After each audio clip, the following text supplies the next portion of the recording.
بسم اللہ الرحمن الرحیم۔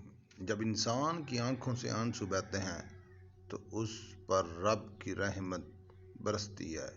انسان تبھی اللہ کی طرف رجوع کرتا ہے جب وہ دنیا میں اپنا ہر ہنر آزما لیتا ہے۔ جب آپ کو پردوں کے ساتھ پیدا کیا گیا ہے تو پھر ساری زندگی رنگینیوں کو ترجیح کیوں دیتے ہو؟ جو درد تم محسوس کرتے ہو وہ پیغامات ہیں، انہیں غور سے سنو۔ خاموشی سمندر ہے اور گفتگو نہر کی طرح ہے۔ تجھے سمندر تلاش کر رہا ہے تو نہر کی تلاش نہ کر۔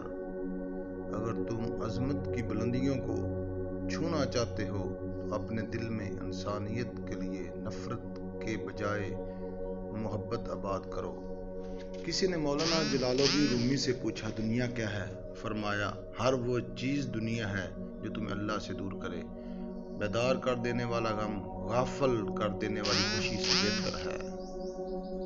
اگر میرا علم مجھے انسان سے محبت کرنا نہیں سکھاتا تو ایک جہل مجھ سے 1000 درجے بہتر ہے۔ تمہاری اصل ہستی تمہاری سوچ ہے، باقی تو صرف ہڈیاں اور خالی گوشت ہے۔ خدا تک پہنچنے کے بہت سارے راستے ہیں، لیکن میں نے خدا کا پسندیدہ ترین راستہ مخلوق سے محبت چن لیا۔